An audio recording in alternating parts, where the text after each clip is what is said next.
Most people already know the basic story of Pablo Escobar. He became the leader of the Medellín Cartel, built an enormous criminal empire, and was eventually tracked down and killed in Colombia in 1993. However, away from the most famous stories about his wealth and violence, there are several unusual details about Escobar's life that are rarely discussed. His criminal career reportedly began with stolen gravestones.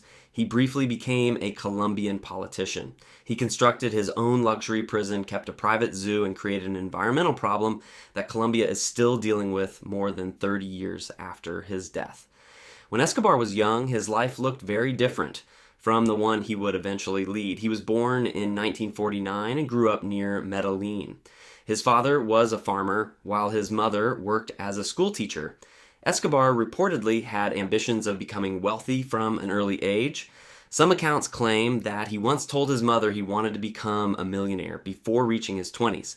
He briefly attended university but did not complete his studies. Instead, he became involved in Medellin's criminal underworld. One of the strangest stories about his early career involves stolen gravestones. Escobar and his associates were reportedly accused of taking gravestones from cemeteries, sanding away the names, and selling them to other people. He was also linked to contraband cigarettes, stolen vehicles, forged documents, and kidnapping.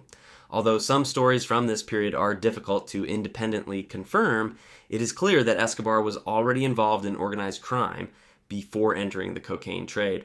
As his wealth increased, Escobar became obsessed with information and security. According to accounts from his family, he regularly watched television news reports and collected Colombian newspapers to see what was being said about him.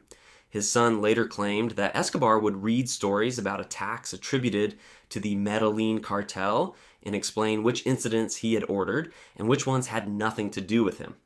Escobar was also reportedly connected to a taxi company in Medellin. The taxis were useful for more than simply making money. Drivers could watch airports, hotels, bus stations, and neighborhoods, then report the arrival of unfamiliar or suspicious people. This allegedly gave Escobar an informal surveillance network across the city.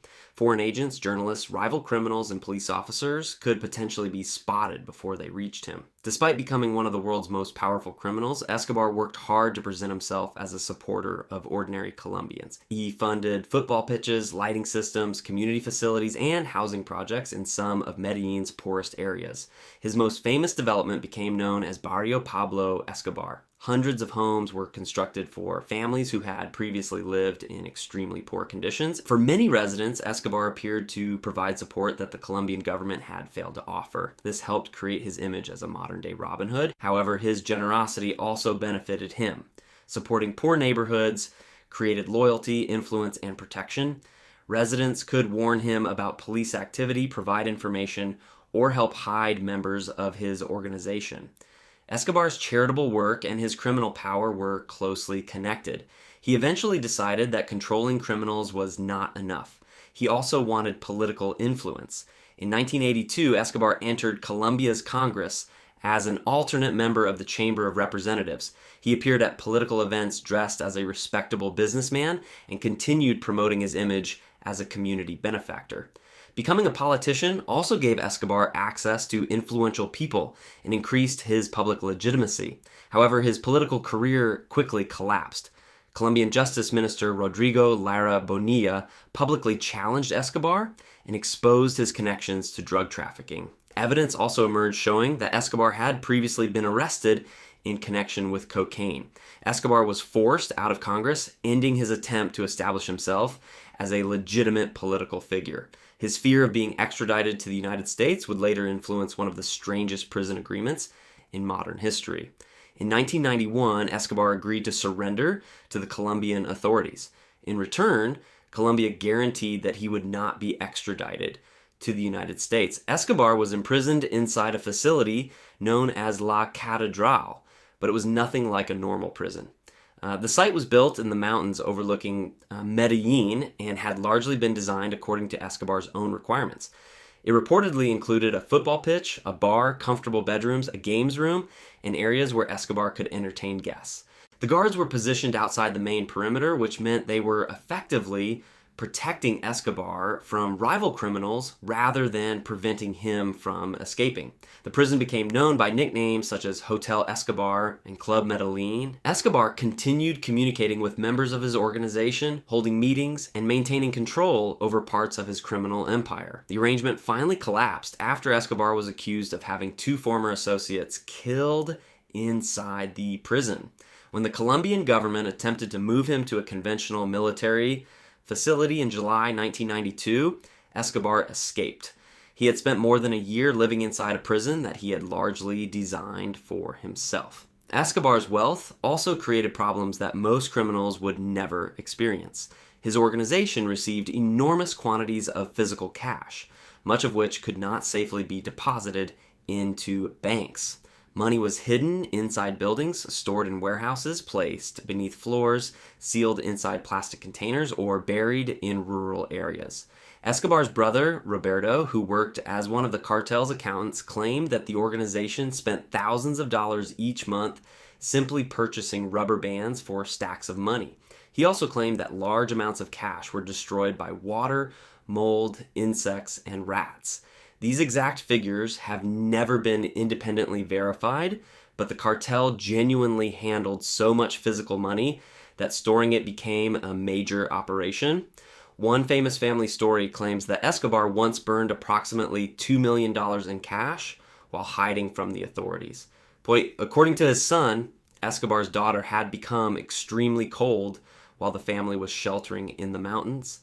With no normal fuel available, Escobar allegedly burned bundles of American dollars to create a fire and keep her warm. The story has never been independently proven, but it demonstrates how Escobar's family later described his relationship with money. His most extravagant property was Hacienda Nápoles. The enormous estate included swimming pools, artificial lakes, a private landing strip, a bull ring, football pitches, luxury vehicles, and life-size dinosaur statues. Above the entrance was a replica of a small airplane. The aircraft reportedly represented one of the planes used during Escobar's early cocaine smuggling operations. Visitors entering the estate therefore passed underneath a monument celebrating the beginnings of his criminal empire. Hacienda Nápoles also contained a private zoo. Escobar imported elephants, giraffes, zebras, rhinoceroses, ostriches, and 4 hippopotamuses. After his death, many of the animals were transferred to recognized zoos, but the hippos were considered too dangerous and expensive to move. They were left behind and eventually escaped into the surrounding rivers. The original 4 hippos began reproducing, creating the largest population of wild hippopotamuses living outside Africa. Their descendants have entered towns, damaged farmland, competed with native wildlife, and affected local waterways. The Colombian authorities have attempted sterilization, contraception, relocation, and other methods of controlling the population. More than 3 decades after Escobar's death, Colombia is still dealing with the consequences of the animals he imported for his private collection. Pablo Escobar was killed on the 2nd of December, 1993, one day after his 44th birthday. The Medellín Cartel eventually collapsed, but parts of Escobar's legacy remain visible across Colombia. Barrio Pablo Escobar still carries his name. La Catedral was transformed into a religious and charitable site. Hacienda Nápoles became a tourist attraction, and the descendants of his private hippos continue spreading through the Colombian countryside. Escobar's life ended in 1993, but the political, social, cultural, and even environmental consequences of his actions are still being felt today.